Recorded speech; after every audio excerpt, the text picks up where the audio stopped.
al próximo presidente de los colombianos, doctor Gustavo Petro. Hoy decían que por el horario, porque mucha gente está trabajando, que nadie iba a venir. Pues hoy le decimos a la Dorada que decimos sí, Petro, presidente. Gracias a la Dorada, al equipo organizador, muchachas, activistas, que con dificultades han podido ir organizando esta campaña. Decidimos venir a la Dorada por su historia, por lo que ha pasado con el Magdalena Medio, por lo que ha significado décadas de terror, de miedo, de angustias, de parálisis, de circunstancias que atravesaron esta región, que son parte de la historia de Colombia. El corazón de Colombia está en la Dorada, que generan, y lo entendemos así, una expectativa un tanto pasiva.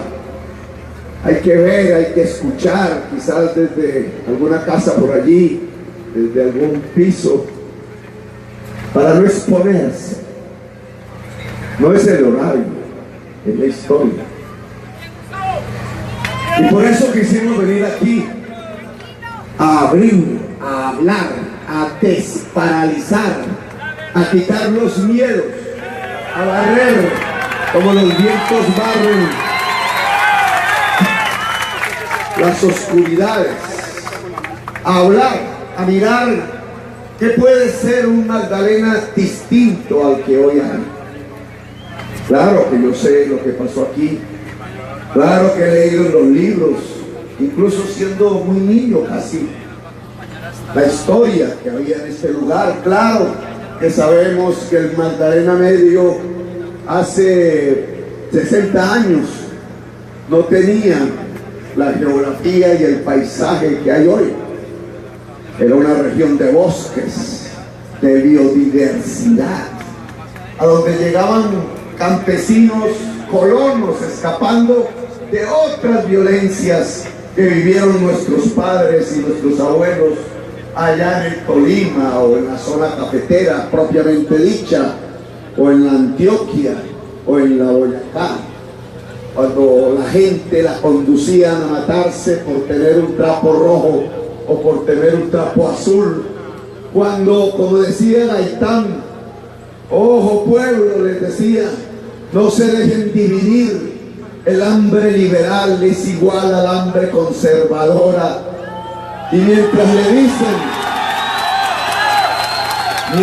dicen a los hambrientos que usan la corbata roja, o más bien la ruana, y le dicen a los hambrientos que usan la camisa azul, mátense, los jerarcas liberales y los jerarcas conservadores, decía Gaitán, a esos que él llamaba la oligarquía, se abrazan juntos, toman whisky en los clubes de Bogotá, mientras observan y ordenan que sus propios pueblos se asesinen entre sí. Esa historia la conocemos, algunos la vivieron aquí, la mayoría de nosotros se las escuchamos a nuestro papá, a nuestra mamá, esas historias que de niño nos llenaban de temor. Es que Colombia es así, es que el mundo es así. Pues el mundo no es tan así, pero la Colombia sí es así. Realmente esas historias que generaron el Magdalena Medio como una zona de colonización campesina en aquel entonces, tumbando bosques, bosques de la diversidad, bosques de la antigua naturaleza que estaba aquí desde tiempos precolombinos. Esa historia ha sido una historia de violencias permanentes, no solamente la de los azules y los rojos. Realmente la clase política colombiana que ha estado en el poder durante estos 2 siglos, desde que Bolívar ganara esa batalla allá en Boyacá, Este 7 de agosto se cumplen 200 años exactos de la batalla de Boyacá. Espero yo ese día ser el presidente de todas y de todos ustedes para conmemorarla. Desde ese día prácticamente quienes se han quedado con el poder político en Colombia, quienes han sido presidentes de este país, han convocado a todas las generaciones de jóvenes que desde entonces han existido a la guerra antes que el saber, antes de conocer el amor, antes de conocer el saber y la ciencia. Nuestra juventud en todas las generaciones que han sido desde la batalla de Boyacá hasta la fecha solo han sido convocadas a la guerra, a la muerte, antes que el libro, el fusil o la escopeta, antes que la ciencia, la munición, antes que el amor, aprender a matarse entre sí, entre nosotros, el fratricidio. ¿Por qué 2 siglos? ¿Por qué 200 años, como dijera García Márquez, de soledad, de violencia? Porque la violencia no es más que la soledad. 200 años de soledad, todas nuestras generaciones de jóvenes, cuando fuimos jóvenes, en la guerra, en las armas, en la violencia, y nuestros padres también, y nuestros abuelos también, y más atrás también. Esa violencia permanente que ninguna nación del mundo ha vivido en esa magnitud, 200 años, tiene una raíz, una causa: la desigualdad social. Colombia no solamente es la sociedad más desigual de acuerdo a su tamaño socialmente del mundo. La distancia entre los que más tienen y los que menos tienen, más bárbara, más abismal que cualquier sociedad humana del mundo. No hay rincón del planeta Tierra que tenga estas desigualdades que tenemos como sociedad. A nosotros nos parece normal porque la vivimos todos los días. Nos parece que así es el mundo. Nos parece que esas divergencias sociales son naturales, que así es la humanidad. Y resulta que no, señores y señoras. La humanidad no es así. No hay un solo país de la tierra, ni más rico que nosotros, ni más pobre que nosotros, que tenga esa distancia entre los que más tienen y los que menos tienen, tan abismal como la que tiene la sociedad colombiana. Y es por eso que también somos los más violentos de la tierra, medido en términos de los años de nuestras guerras, de nuestras violencias. 200 años. Somos violentos como sociedad porque somos desiguales socialmente. Y mire que esta concepción es completamente diferente a la que nos venden los otros candidatos presidenciales que buscan su voto. Si hablan con Vargalleras, que habrá venido por acá, o con Duque, si no ha venido, vendrá, supongo. A Harvard no ha ido. Así que... ¡Petro presidente! ¡Petro sí! ¡Otro no! ¡Petro sí! ¡Otro no! Así que tendrán tiempo de venir. Ustedes les observarán que sus políticas que hablan de cómo superar la violencia, lo que se denomina la seguridad, estriba casi que permanentemente en decirle a la sociedad colombiana que hay que poner más presos en las cárceles, incluso hasta los niñitos de 12 años, si llegan a delinquir, incluso el joven por allí que consume drogas en algún lugar, todos a las cárceles, o llegan a decir que la seguridad es una especie de contabilidad de los muertos. Aquí se ensollereó de la región electoralmente Álvaro Uribe Vélez. Y Álvaro Uribe Vélez lo que propuso y lo que hizo como gobernante fue decirle a todos los colombianos y las colombianas que la llamada seguridad democrática consistía en el número de bajas que aparecieran en los canales de televisión. Y la mayor parte de la sociedad colombiana creyó eso, creyó que efectivamente si se desataba una especie de hogueras permanentes de la muerte en Colombia, al final podríamos salir de ese gran túnel de la violencia y respirar tranquilos en algo que pudiéramos llamar la paz. Creímos que a partir de matar y matar y matar se podía construir la tranquilidad y la paz.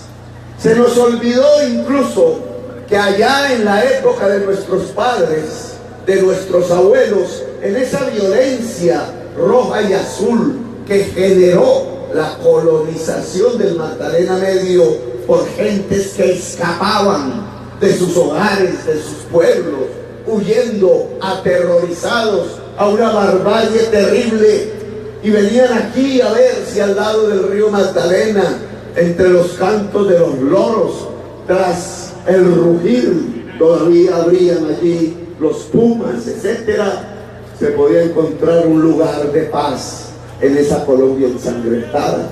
Así se construyó el Magdalena Medio, pero olvidamos que esas personas que llegaron aquí por primera vez como colonos rurales, campesinos, venían escapando de unas consignas desatadas desde los gobiernos de ese momento. Imitadores de Franco, imitadores de Hitler, imitadores de Mussolini, que decían que para alcanzar la paz en Colombia había que cortar la vida de los liberales y que por tanto los honores que se le podían rendir a la policía del entonces y a la gente civil del entonces era cuántas orejas cortadas llegaban a las alcaldías de los municipios. Y fíjense ustedes,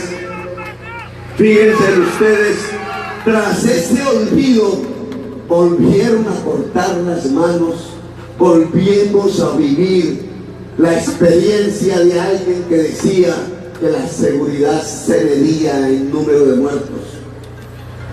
Los pueblos no tienen derecho realmente a repetir su historia, porque cuando la repiten ya no es tragedia, sino comedia, decía un filósofo por allí. Pero nosotros vivimos una segunda tragedia.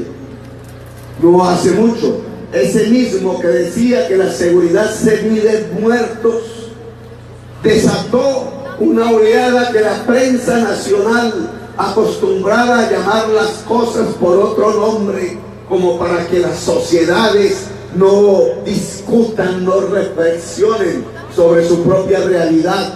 Los llamados falsos positivos nos mostraban cómo durante años recogían en los barrios populares, en las veredas, jovencitos, habitantes de calle, gente que pareciera que no tuviera familia, personas en discapacidad, las subían a los camiones militares, los llevaban a los campos de batalla de ese entonces, los bajaban y en las madrugadas los desnudaban y eran fusilados.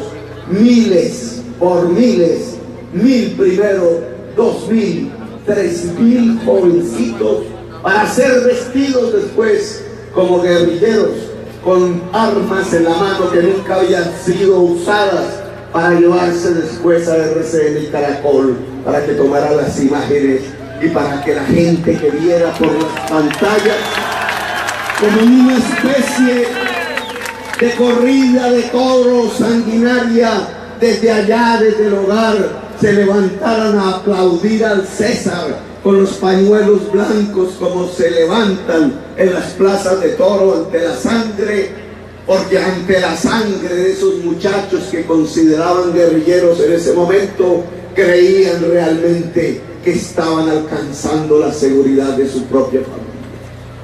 Hoy sabemos que no eran guerrilleros, hoy sabemos que eran jovencitos, que estaban inocentes en los barrios, quizás sin capacidad suficiente para discernir mentalmente lo que les iba a ocurrir. Hoy vemos a sus madres llorar, insultadas incluso. Hoy sabemos que hubo una política no hace mucho tiempo, algunos años, que fue construida sobre las hogueras de los seres humanos, repitiendo la historia triste de la violencia que generó el Magdalena Medio, que generó este lugar y este paisaje cuando ordenaban matar liberales y conservadores. No podemos seguir repitiendo la historia de la violencia en Colombia. La historia de la violencia en Colombia está ligada estrictamente a la historia de la desigualdad social. Fíjense ustedes lo que pasó en el Magdalena Medio, después que esos colonos campesinos con sus familias llegaran a estas regiones huyendo de la violencia, tumbando montaña, tumbando el bosque, la biodiversidad, entre otras cosas. Hoy tenemos que reconocerlo y aceptarlo. Iban abriendo el potrero, iban sembrando la yuca, el ñame, el maíz, quizás tirando la atarraya para coger el pescado. Iban viviendo y construyendo esta zona del río Magdalena que vio pasar la historia de Colombia. Así se fue abriendo el Magdalena Medio, un Magdalena Medio de campesinos.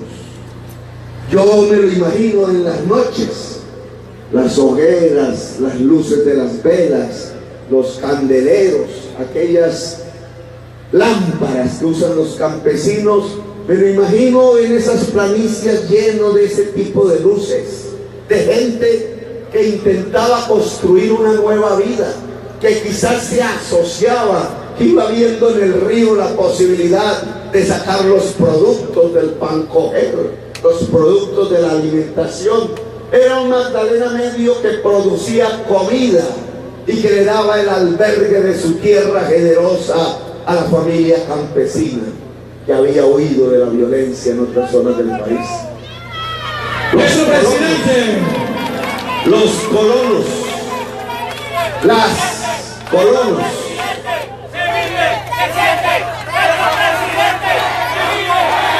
Yo vine porque quise, a mí no me pagaron. ¡Petro presidente! ¿Y qué pasó después? El paisaje cambió. Hoy lo podemos ver. No decimos salir de la Dorada para cualquier lado. Un poco al comienzo del Tolima, o hacia las tierras de Antioquia, o hacia Puerto Boyacá, o hacia más allá, hasta Barranca Bermeja. El paisaje es el mismo. Grandes pastizales, enormes latifundios, vacas que van por ahí, de noche ni una luz campesina, como si fuera una abertura negra, oscura, en una tierra tan fértil como la del Magdalena Medio. Un cambio de paisaje que quizás el que anda por allí, el que transita en el carro particular rumbo a Cartagena o a Santa Marta a bañarse, o el que va en el bus un poco menos cómodo, no logra captar en su diferencia qué le pasó al paisaje del Magdalena Medio, porque no hay luces en los campos de noche. ¿A dónde fueron a parar los colonos? De aquellas familias que empezaron a tumbar montaña y bosque y que creían que aquí tendrían la tierra generosa de la paz. ¿Qué les pasó? ¿Dónde están? Muertos. El Magdalena Medio fue una hoguera humana.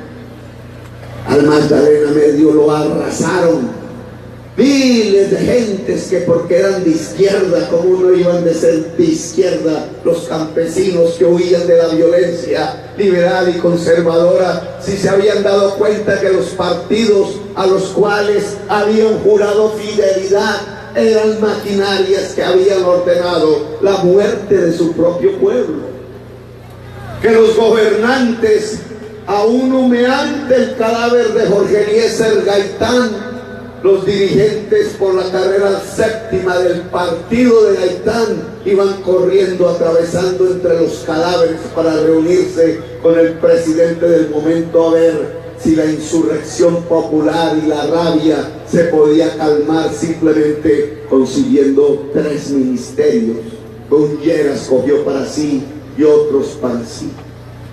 Claro que estaban desilusionados de la política colombiana, claro que se habían dado cuenta que ese tipo de política tradicional no obedecía a los intereses del pueblo, y muchos aquí se habían vuelto de izquierda y otros se habían vuelto del nuevo liberalismo y le creían a Luis Carlos Galán que efectivamente a Colombia se la podía tomar la mafia, y otros se volvieron de la Unión Patriótica, y otros muchísimos recordaban en la abstención electoral al viejo dirigente asesinado Jorge Eliezer Gaitán, la voz antigua que nos recordaba que la paz no puede ser sino con justicia social. Petro presidente, Petro sí y otro no. Arrasaron con todo eso, cambiaron el paisaje. ¿Quiénes?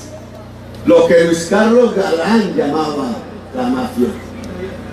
Claro que estas tierras fértiles y planas eran atractivas para lavar los dólares del narcotráfico. Desde allá, desde las tierras más allá de Jacopí, en Pacho, Cundinamarca, ya alguien, incluso alguien que había sido un pobre, un ayudante de bus, empezaba a emerger con riquezas, con dinero fáciles, aprovechando algo que quizás muchos colombianos no entendimos en el momento: la prohibición de las drogas.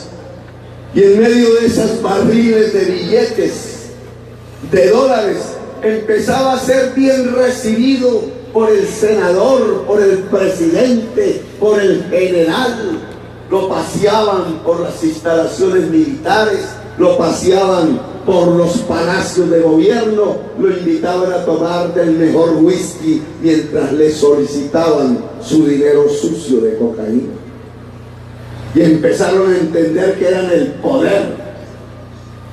No pensaban en su origen humilde, ni en la inmensa distancia que a partir de la exportación de la droga prohibida podían recorrer casi que en instantes y superar eso que a la mayoría de los colombianos no nos es dable superar: la desigualdad social. La cocaína se convirtió en el mecanismo más rápido de ascenso social y de disminución de la distancia de la pavorosa desigualdad social. Solo que tenía un costo. No era para el conjunto de la población, era para el que se atreviera a vivir allí o a morir. Era para el que se atreviera a matar. En el mundo del traquetismo, el que gana es el que más mata. Y esa violencia heredada, educada, aprendida de la clase política tradicional se extendió a esta región. La trajeron, y el cambio del paisaje es el que vemos hoy. La tierra se convirtió en un instrumento para lavar los dólares. El campesino fue masacrado, tuvo que huir de nuevo. Quizás está alguno en La Dorada, quizás se fueron muchos a Bogotá, quizás sus hijas están en los prostíbulos de la gran capital. La dignidad se perdió, el bosque se perdió, el jaguar ya no existe. Quién sabe si las bandas de loros, quizás ya disminuidas, lo que quedan son unas cuantas vacas paseando por las tierras más ricas de Colombia, mientras la pobreza se agolpa en los pueblos de Magdalena Medio.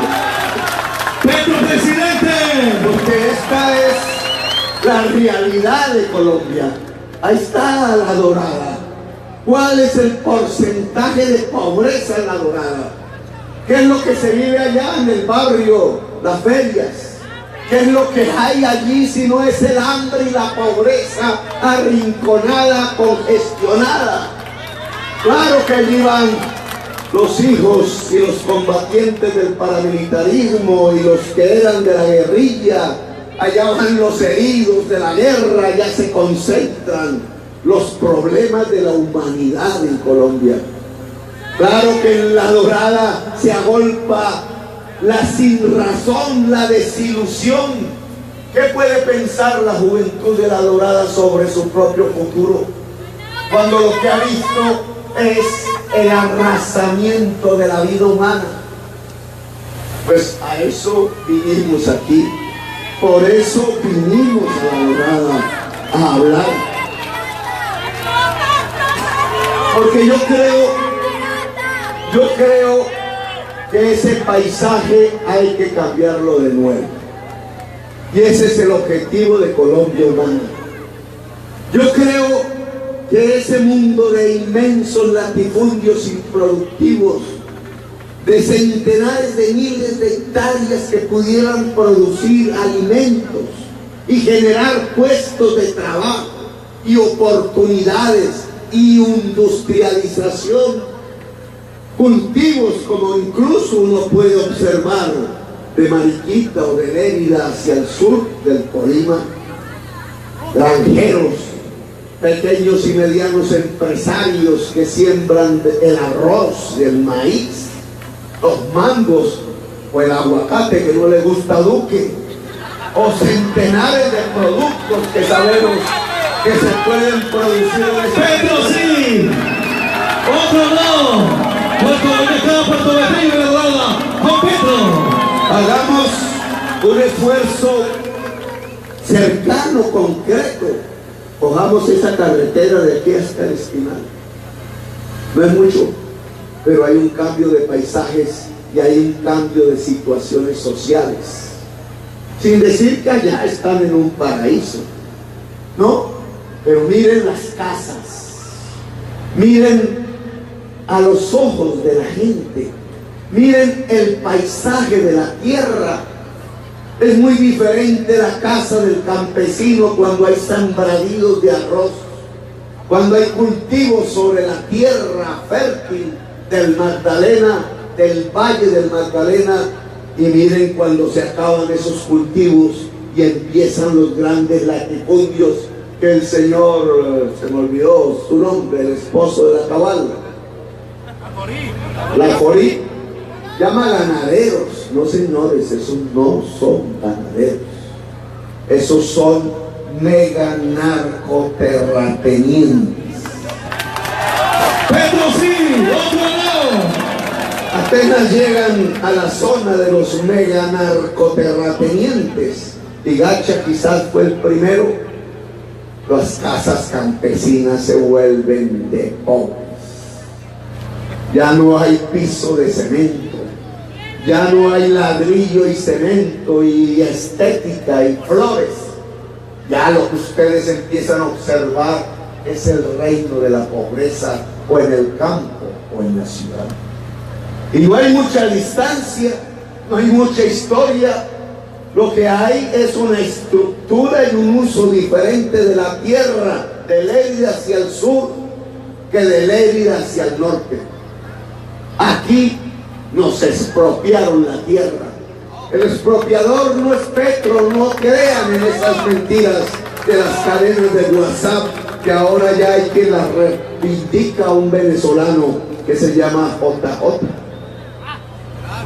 No, el expropiador ha sido ellos, los que con motosierra, con fusiles, con terror, se quedaron a la fuerza con la tierra. Y cuando no fue con la fuerza, fue con las toneladas del billete sucio de la cocaína. Y el efecto final es la pobreza, es el incremento de la desigualdad social, es el pueblo arrinconado o al borde del río o al borde del humedal o en estas ciudades.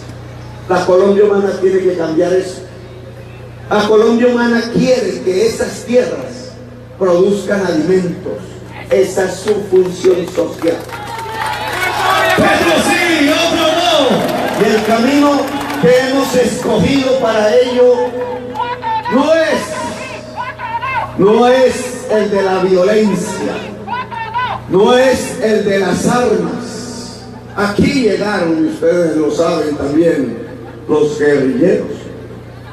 Decir que iban a hacer la reforma agraria, que iban a luchar por el pueblo.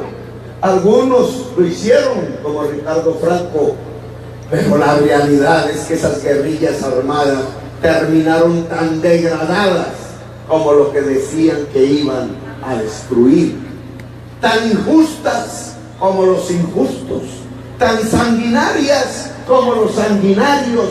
Al final terminaron haciendo la misma cosa. No eran los redentores armados. La historia de los pueblos los cambian los mismos pueblos, no los redentores. Es en la misma comunidad en donde están las fuerzas de la transformación de Colombia. Por eso venimos aquí a hablar es con la gente. Por eso le pedimos a la gente que use el voto como el instrumento del poder. Porque el poder, ¿para qué? Decía Darío Echandía. El poder para transformar a Colombia. Colombia Humana les propone cambiar ese paisaje triste del pastizal, oscuro en la noche, por una tierra que produzca la alimentación de Colombia y del mundo. Por una tierra que de noche tenga las luces alegres de un campesino que se transforme en granjero. ¿Cuál es la diferencia entre un granjero y un campesino? Que el campesino no puede lograr que sus hijos vayan a la universidad, y por los ingresos que recibe, el granjero sí puede lograr que sus hijos vayan a la universidad. Ese es Petro, sí. Hemos propuesto a Colombia revivir la tesis de un presidente liberal de Colombia que habló de la revolución en marcha, Alfonso López Pumarejo, allá en el 1936, que incluso logró expedir la ley de tierras y que decía que si se le ponían los más altos impuestos a esas tierras de los mega narcoterratenientes improductivas, los poseedores de esas tierras tendrían o que hacerlas producir o venderlas.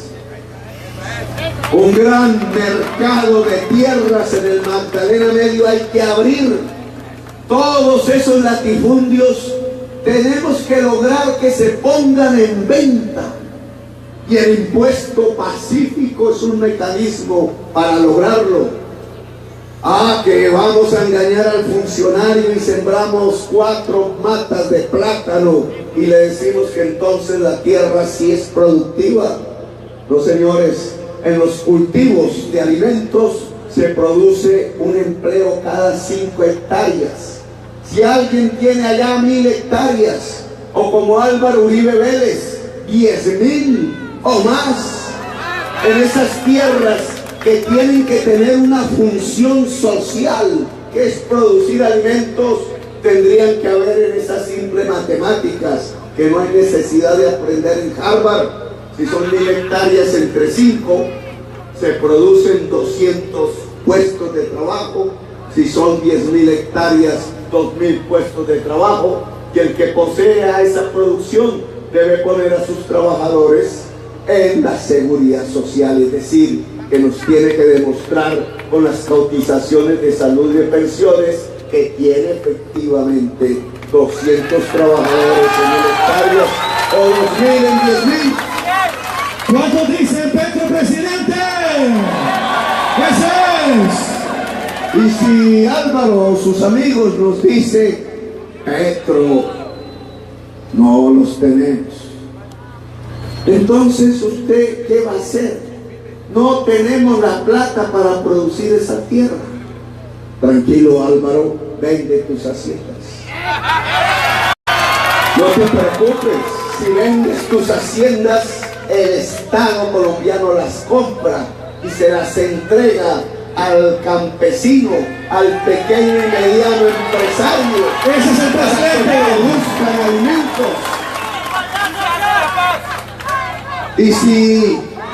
Y el título de propiedad, sabiendo de la experiencia que hemos vivido en la historia de Colombia, lo obtiene la mujer del campo, la mujer campesina que puede garantizarnos que efectivamente la tierra produzca alimentos y que la tierra fértil de Colombia sea el verdadero hogar, porque no hay quien cuide mejor un hogar y una alimentación que la mujer. En la base del campo y de la producción agraria debe estar la mujer con poder si queremos realmente que ese paisaje del Magdalena Medio cambie. Ahora ustedes podrán imaginar, si cambiamos ese paisaje de nuevo hacia plantaciones de alimentos, hacia cultivos del arroz o del maíz, incluso lo que la naturaleza nos ha enseñado a través de su biodiversidad producir, y se vuelven verdes no de pastizales sino de cultivos, ¿cuánta gente en La Dorada podría irse a trabajar allá? ¿Y cuánta gente de La Dorada podría trabajar acá en la industrialización de esos alimentos? En volver el aguacate champú o aceite de cocina, o volver el maíz crispetas o lo que se nos ocurra. ¿Cómo podríamos relanzar una Dorada que en lugar de ser un espacio acorralado de la pobreza se convirtiera en un gran espacio de la industrialización? ¡Ese es! ¡Petro sí! Alfonso. Sí, señores, ¿cuánto dice Petro presidente? ¿Cuánto de acá? ¿Cuánto triunfo? La Dorada se vive, se siente. Petro presidente. Alfonso López Pumarejo, no su hijo, él, uno de los liberales grandes de Colombia, tenía razón cuando dijo eso y le enseñó al pueblo colombiano que el latifundio impedía la industria. Él fue el que dijo que Colombia, para pasar a la modernidad, tenía que industrializarse, y que para industrializarse tenía que existir un pacto entre el mundo empresarial y el mundo del trabajo, pero que además y fundamentalmente tenía que haber una modernización del campo colombiano, y que para ello había que pasar la página de la historia de ese latifundio improductivo, que no es el taxi de la gente, que no es el negocito de las personas del pueblo, que no es la casa ni el hogar de la clase media. Ahora dicen que porque dije latifundio, entonces iba a expropiar esas propiedades de la gente. El latifundio es una gran propiedad de tierras que no produce nada. Es una herencia del feudalismo europeo de la Edad Media, que allá en Europa ya no existe, que en los Estados Unidos, ni en Japón, ni en Europa, nadie se siente orgulloso de ser propietario de 1000 hectáreas improductivas. Los impuestos se lo comerían vivo. En Estados Unidos no se es importante por tener tierra, se es importante por inventar, por saber. De ahí su riqueza, de ahí su potencia, de ahí su poder. La riqueza verdadera de los pueblos está en la capacidad de trabajar. Este feudalismo que nos dejaron, este mundo que nos rodea, no existe en el mundo de hoy. Persiste porque quienes intentaron reformar esa herencia de la Edad Media atrasada fueron asesinados. Persiste porque después quienes obtuvieron el poder y el dinero en Colombia, los emergentes, decidieron lavar su dinero simplemente en la tenencia de la tierra y aprendieron como el señor feudal que el poder consistía en tener tierra. Ese mundo tenemos que pasarlo y dejarlo en el pasado. La Colombia humana recobra la voz antigua de Alfonso López Pumarejo y le propone al Magdalena Medio y a su pueblo cambiar el paisaje de su campo, volverlo a llenar de gente de trabajo, volverlo a llenar de casas y familias que trabajen los campos y los roturen, que volvamos a tener una gran producción de alimentos y no a comer los alimentos importados, que el petróleo y el carbón nos abarató. Porque lo cierto es que esta clase política tradicional pensó la vida fácil. Hijos de la vida fácil. No saben qué es coger un asadón. No saben qué es vivir en una casa indígena. No tienen ni idea si se van al Líbano, cómo subir una pendiente de esas casi perpendicular para sembrar matas de café. No tienen ni idea de cómo pescar en el Magdalena. No saben de los sufrimientos de la señora, de la madre cabeza de familia, tratando de criar a sus hijos, de darle alimentación o estudio. Son hijos de la vida fácil. Todos se lo entregaron hasta el punto que les entregaron una beca para sacar un doctorado en la mejor universidad del mundo y la cambiaron por irse a la cama a dormir y hacer un cursillo de 3 días por internet.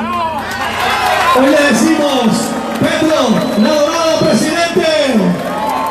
Hijos de la vida fácil, entonces creen que la solución del trabajo y la riqueza en Colombia es sacar lo que Dios puso debajo de la tierra, el carbón y el petróleo en un tren o en un tubo, y recibir mientras se abanican los chorros de miles de millones de dólares que llegan al Estado y que después esa clase política rapaz se roba. De acostumbrar al pueblo a ver que ponga la mano, a ver si un billete de esos 100 dólares llega para ser repartidos en subsidios. Un pueblo que se acostumbró al trabajo, un pueblo que sabe que es el dinero trabajado, un pueblo que leyó en la Biblia: te ganarás el pan con el sudor en la frente, y que intuye que en la base de la riqueza siempre está el trabajo. Lo vienen acostumbrando a pedir, a la limosna, a la indignidad, porque les expropiaron las condiciones para poder trabajar. Les expropiaron la educación y el saber. Por eso el 90% de la población agraria no terminó la primaria y el 60% de la población toda de Colombia no terminó el bachillerato. Por eso hoy la mayor parte de la juventud no puede ingresar a una universidad después de haber pasado su 11 grado. Nos expropiaron el alimento de la mente y nos expropiaron la tierra, y el Magdalena Medio fue testigo, y nos expropian las energías, las vitales, las del cuerpo. Cuando la enfermedad llega, nos encontramos que la EPS se dedica a hacer negocios con esa enfermedad, que cierran el hospital público porque no le pagan, que amasan la fortuna del dinero que es de todos, de la vida que es de todos, para hacer el negocio con la enfermedad de los pacientes. Aquí vinieron a dividirnos entre el sí y el no, no hace mucho. Como Gaitán había advertido, nos dividirán entre el rojo y el azul mientras ellos se abrazan. Miren que el jefe del sí, Gaviria, con el jefe del no, Uribe, hicieron la ley 100, que es el del negocio de la salud. Hicieron la ley 50, que es la que le quitó a los trabajadores y a las trabajadoras el recargo nocturno, el gasto, el mayor salario si se trabaja en domingo o en sábado. El contrato a término indefinido, y lo convirtieron en el contrato civil a 3 meses, con el cual los patronos y sobre todo los políticos acosan sexualmente a las mujeres de Colombia para ver si les dan a cambio de su cuerpo el siguiente contrato de 3 meses. Como decía Martin Luther King, no solo nos expropiaron de las condiciones para trabajar, del alimento del estómago, del alimento de la mente, sino del alimento del espíritu, la libertad y la dignidad. No tenemos miedo. Hoy estamos aquí. Hoy podemos cambiar esa historia. Perdimos el miedo. Y la forma de cambiar esa historia es entregándole a la gente las condiciones de trabajar para recuperar la dignidad y la libertad. Las condiciones de trabajar son educación, sí señores. Y la educación hoy en Colombia es la universidad. Podemos lograr aumentando el presupuesto de la educación de 4 a 14 millones de pesos anuales en el campo de la educación superior, que toda la juventud que sale del 11º grado pueda acceder, si quiere, a una universidad pública de calidad. ¡Ese es el presidente! ¡Petro sí! Podemos lograr, si fortalecemos la banca pública, sacar estos sistemas de la mafia y de la usura que llamamos el gota a gota, el pago diario, que con el 20% mensual de interés, chupando como el vampiro la yugular del ganado, la economía popular, que el que no le pague el crédito y el interés le saca el revólver del cinto, reemplazarlos y sacarlos de los pueblos y de la economía popular por una banca pública que sea capaz de competir por los ahorros de la gente en las grandes ciudades y trasladarlo en forma de crédito barato al que quiere producir en estos campos alimentos, a la que quiere hacer camisas y pantalones, al muchacho que quiere hacer una banda de rock o la muchacha que quiera tocar música clásica en el teatro de la ciudad. Así se construye paz. Financiar la agricultura y la industria como los motores reales de una economía del trabajo que pueda generar realmente la equidad social. Cambiar ese paisaje de la tierra implica dotar a las gentes de las condiciones para trabajar, los créditos, las energías, las tierras y el saber. Estamos en plena retaurada. Incluso los invito a mirar hacia el centro del país, desde el río. Como alcalde de Bogotá, pude observar una gran distorsión que hay que corregir a nivel constitucional. La ciudad de Bogotá no es esa ciudad que está en sus límites políticos, que todos conocemos, menos. La ciudad de Bogotá no es la sabana de Bogotá. Tienen la misma cuenca hidrográfica y el agua de esa cuenca hidrográfica no alcanza ni para la tercera parte de su población, que ya son 9 millones de personas. Tienen que traer las aguas de el llano, el Orinoco, vertirlas en el páramo, en Chuza, para sacar el agua potable que permita que una población vaya llegando a la sabana de Bogotá a hacer crecer esa ciudad de una manera artificial, porque sin agua ninguna población podría crecer. ¡No el blocking! Lo hacen por una especulación de grandes capitales inmobiliarios. Es por eso que hoy quieren quitar la reserva forestal del norte para construir edificios y llevar esa ciudad hasta el municipio de Chía y urbanizar Chía y más y más. ¿Y el agua dónde está? El alcalde de hoy, alcalde de la vida fácil, otro que pudiendo estudiar en las mejores universidades del mundo urbanismo, hizo exactamente lo de Duque. Se quedó acostado en su cama e hizo un curso por internet. Claro, Ese es Petro. No sabe de urbanismo, es un ignorante, madurado biche por la prensa del establecimiento. El señor no sabía de urbanismo, de ciudades, y sin embargo vivió casi 20 años vendiendo buses diésel al mundo, diciendo que eran mejores que los metros. Por eso no puede ser presidente. Esa circunstancia ha llevado a la ciudad de Bogotá a crecer artificialmente, a crecer sin la existencia del agua, a crecer contra el agua, pensando que como un imperio se pueden coger las aguas de otras regiones, de otros pueblos, de otros territorios. Si fuésemos amigos de la naturaleza y de la vida, si entendiéramos cuáles son los peligros del cambio climático que el uso intensivo del petróleo y del carbón en el mundo desarrollado está provocando y que puede acabar con la vida toda del planeta Tierra en cuestión de décadas, sabríamos que la ciudad de Bogotá tiene que mirar de manera diferente.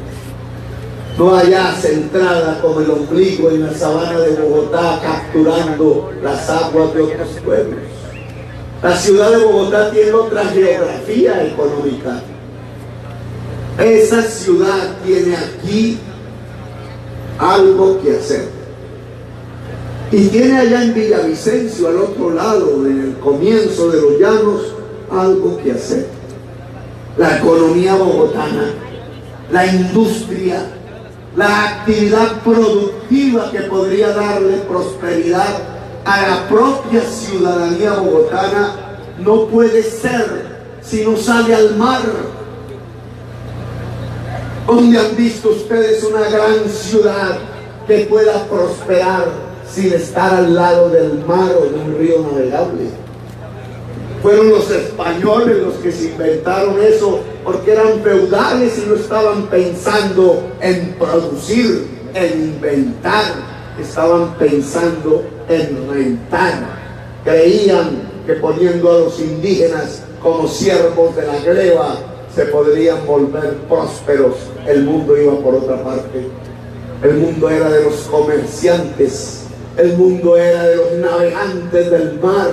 Fueron los ingleses, los holandeses, los que empezaron a crear realmente la riqueza que hoy existe, y luego los norteamericanos, los españoles hundieron en el fondo de su propio feudalismo y de su fascismo. Pero nos dejaron a Bogotá como Madrid, sin agua, sin río navegable, sin ninguna cercanía al mar. 9 millones de personas, la mayor parte de la población colombiana, tratando de sobrevivir y de mantener una economía, mientras los especuladores inmobiliarios destruyen reservas, aguas y llaman más gente a vivir allá. Es insostenible. Colombia podrá prosperar, entre otras cosas, si esa ciudad cambia la visión. Y la visión, ¿sabe cuál es? Que el río navegable de esa ciudad está aquí. Que nuestros abuelos, cuando tendieron esa línea férrea, vieja, obvio, porque la hicieron nuestros abuelos, no estaban equivocados. Los equivocados fueron los politiqueros que destruyeron los ferrocarriles en Colombia para trazar autopistas que ahora llaman 4G. La de aquí fue la que se robó de Brecht, ¿o no? Estaban tan cesados para que pasen tractomulas. ¿Quién le dijo a Vargalleras que la tractomula genera competitividad y productividad, si la tractomula es el medio de transporte más caro de todo? No está pensada incluso en cómo llevar nuestra producción hacia el Caribe o hacia Buenaventura para exportarla. Está pensada es para traer los productos de otra parte del mundo a los puertos que llegan de Colombia para que los consumamos nosotros a altos costos, porque esa tractomula tiene que pagar todos los peajes cuyos propietarios son los propietarios de los bancos de Colombia en esas carreteras que llaman las 4G. La brillantez de Germán Vargas Lleras fue haber pensado la carretera en términos de un negocio bancario, volver a quienes transitan por allí pagando peajes tributarios del sistema financiero, porque el peaje es propiedad del banco. Por eso Luis Carlos Sarmiento era el socio de Odebrecht, el dueño del Banco de Bogotá. Por eso el Banco Agrario de dineros que tenían que ir era precisamente a los campesinos a cultivar estas tierras. Se lo entregaron a Odebrecht, el pulpo de la corrupción de América Latina. Por eso, como el Banco de Bogotá era socio de Odebrecht, no están presos, porque el fiscal general de la nación era el abogado de Odebrecht y del banco. Y como Odebrecht le entregó los dineros a Álvaro Uribe Vélez en una reunión, en un pacto, en donde los comensales eran en la ciudad de Panamá los señores Nule, los señores Odebrecht y los hijos del presidente. Miren esa reunión que podríamos llamar la gran cumbre de la corrupción en Colombia, pactando que los Nules dejaran de construir la Ruta del Sol para que fuera Odebrecht, y Odebrecht entregándole el dinero a cuanto candidato presidencial pusiera el señor Uribe. El primero es el actual presidente Santos, y después fue Zuluaga, que a la reunión de entrega de dineros con Zuluaga asistió el actual candidato de Uribe, el señor Duque. Yo vine porque quise, Brillantez. a mí no me pagaron. Brillantez para convertir las cosas del común en negocios de unos pocos. Claro, al señor Germán Vargas Lleras no se le ocurrió pensar que el medio de transporte fundamental no es la tractomula, es el tren. Y que nuestros abuelos ya lo habían aprendido, ya habían trazado las rutas, ya habían puesto los rieles, ya habían puesto a funcionar los trenes de su época, pero por los negocios, por la incapacidad de la clase política tradicional de Colombia, dejaron oxidar esos ferrocarriles. Vayan, miren ustedes si el pueblo europeo deja terminar sus trenes o si cambia sus metros subterráneos por buses sucios del diésel. ¡Nunca, nunca! Pues pensemos qué sucedería si la ciudad de Bogotá se ligara por tren con Villavicencio y el río Meta, el río Orinoco, o con tren a Puerto Salgar y La Dorada y el río Magdalena. Ese es Pedro, sí, Pedro, nuestro presidente. Son las salidas al mar de 9 millones de personas que trabajando allá podrían realmente entregarle al mundo la producción. Hoy no pueden sino en avión o en tractomula. En avión lo que menos pesa las flores. En tractomula no se puede, sale tan caro llevar un container de Bogotá hasta Cartagena, es más caro que llevarlo de Cartagena hasta Hamburgo por el mar. Por eso no podemos producir en el centro grandes cosas. Por eso la industrialización no tiene solamente como obstáculo el latifundio y la importación barata que produce la exportación de carbón y de petróleo, la llamada enfermedad holandesa. También tiene dificultades en la concepción del territorio. Porque si verdaderamente esos emporios de capital de centenares de miles de empresarios bogotanos y bogotanas, porque hay mucha mujer que allá en San Victorino, en el madrugón, venden blue jeans a las 4 de la madrugada.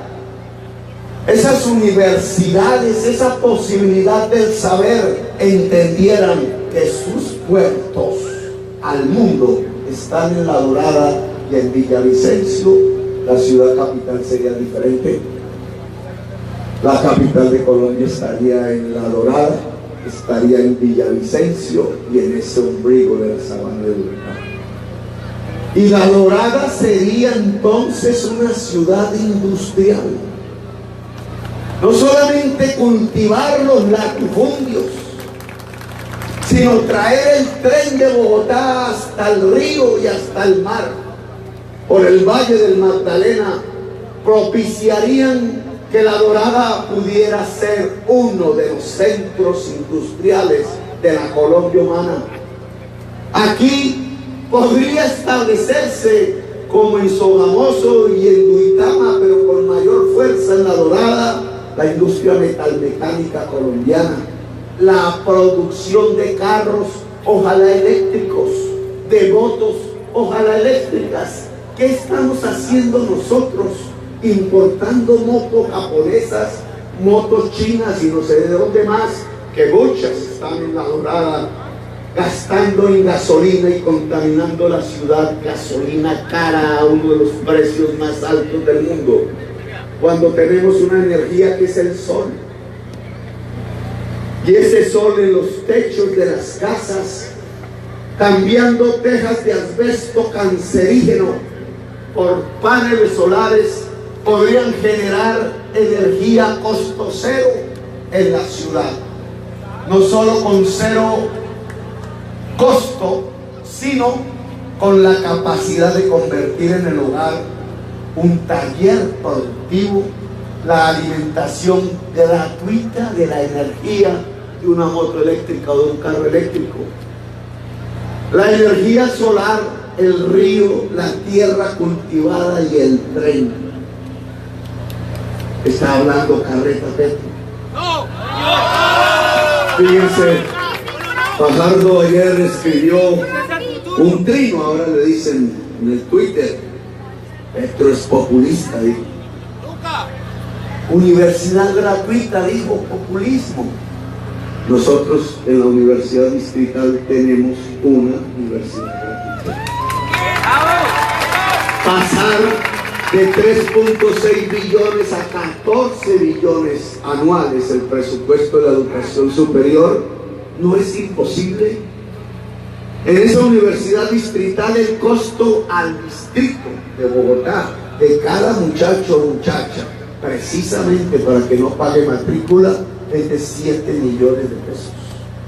Y en toda Colombia, incluidos los muchachos y las muchachas de La Dorada, que salen del 11 y no entran a la universidad, suman 300.000 cada año. 300.000 por 7, 2.1 billones de pesos anuales, profesor Fajardo. Y por la cohorte, es decir, por los 4 años o 5 años de una carrera, 10.5 millones, profesor. Y si le suma el actual presupuesto de la educación, que es 3.6, son 14 millones.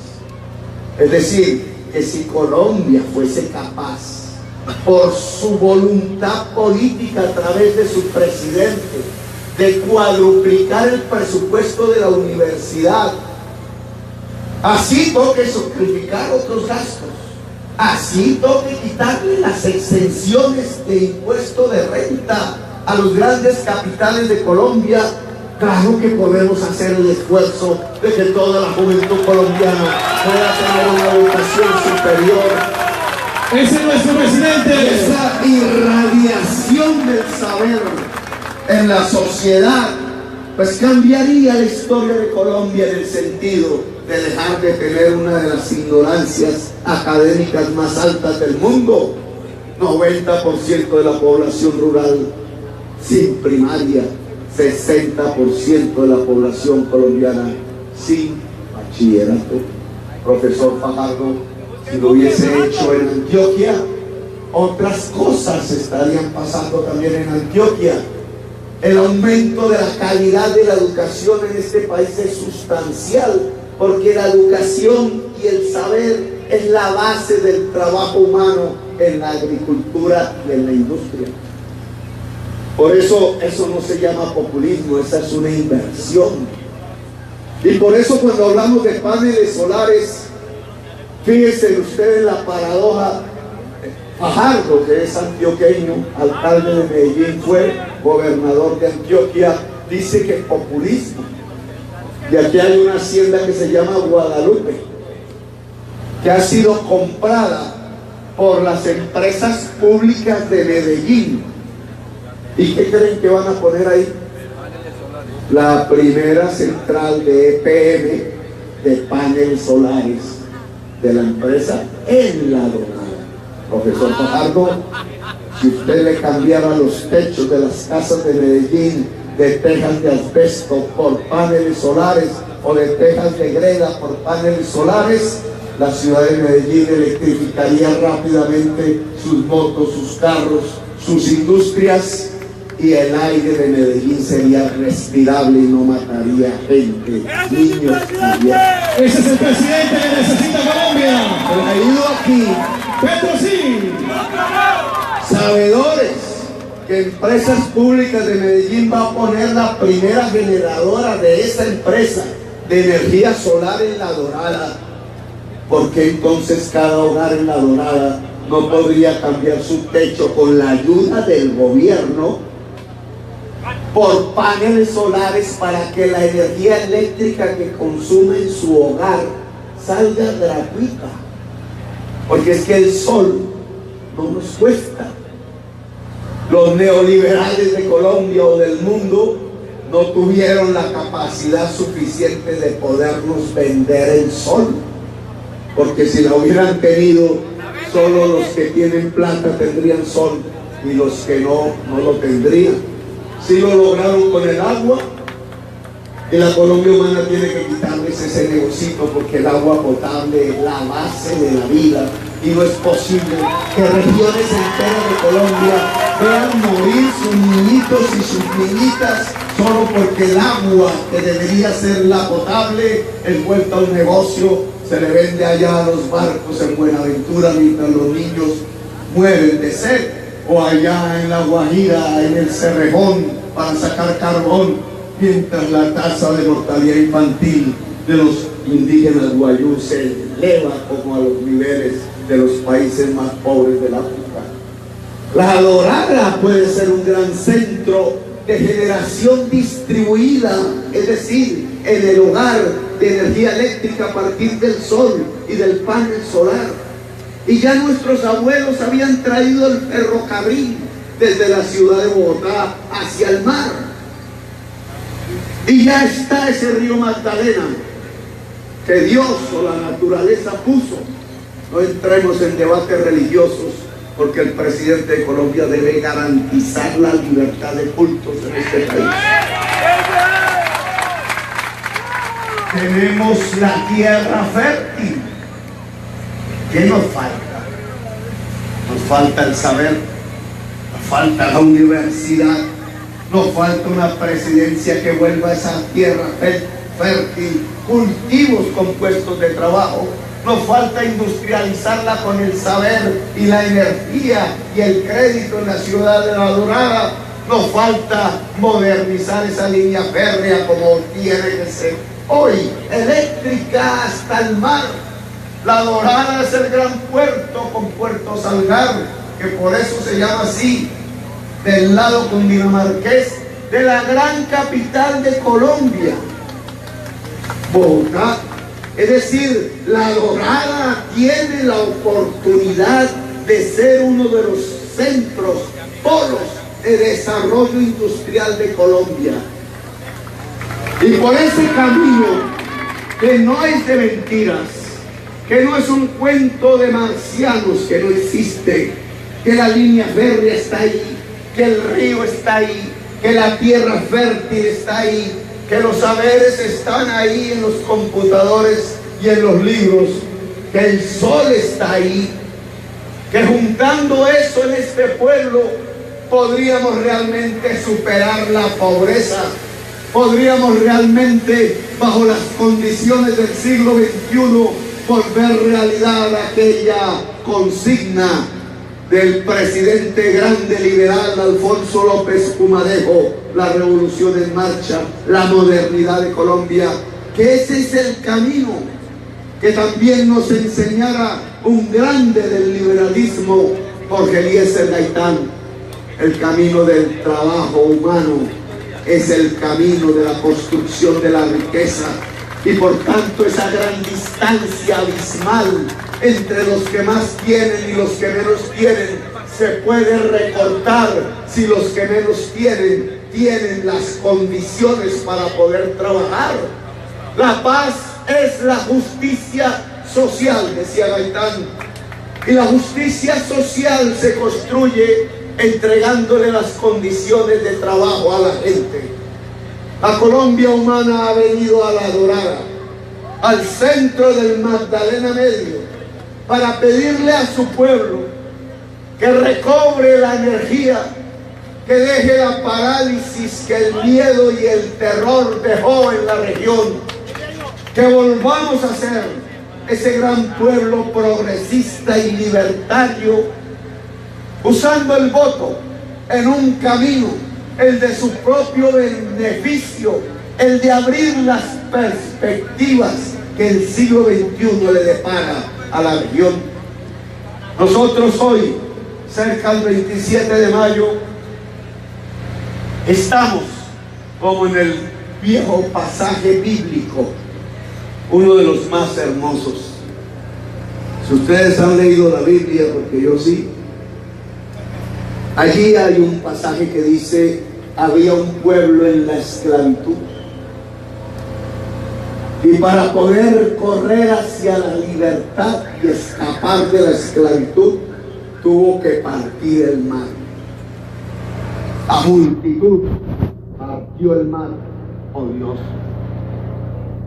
y puso unas aguas hacia un lado y unas aguas hacia el otro, y en ese sendero abierto en la partitura de las aguas dejó atrás la esclavitud y pasó adelante a la libertad. La esclavitud de Colombia es la desigualdad social. Estamos atrapados en ella. Es la causa del narcotráfico que asoló esta región. Es la causa de la violencia que asoló esta región. Es la causa de la ignorancia académica que asola la región. Es la causa de la corrupción y de la degradación total de la clase política tradicional de Colombia, que también hace presencia en la región. Esa esclavitud de la desigualdad social, el gran almendrón de los problemas nacionales, de la que hay que escapar. Solo escaparemos si somos capaces, como ese pueblo antiguo, de partir las aguas del mar. Las aguas de un lado hacia atrás: violencia, desigualdad social, falta de democracia, corrupción. Las aguas de hoy hacia adelante, el nuevo océano a navegar: la democracia, la justicia social, el trabajo como fuente de la riqueza. Partir esas aguas se puede hacer hoy a partir del voto. Y este 27 de mayo es que tenemos la oportunidad de usarlo. Que La Dorada no se le ocurra votar por quienes han convocado de nuevo a la juventud a la guerra y la violencia y hacer trizas las posibilidades de reconciliación. Que ojalá La Dorada no le dé fuerza a esos que queman en las hogueras los libros, porque ya verán cómo queman también en las hogueras los seres humanos, como decía el filósofo alemán. Que la hoguera que La Dorada no le dé fuerza a esas fuerzas retardatarias de la Edad Media que quieren cerrar las cortes para salvar a Uribe y arrodillar la justicia a la política, construyendo una dictadura, revivir la Constitución de 1886.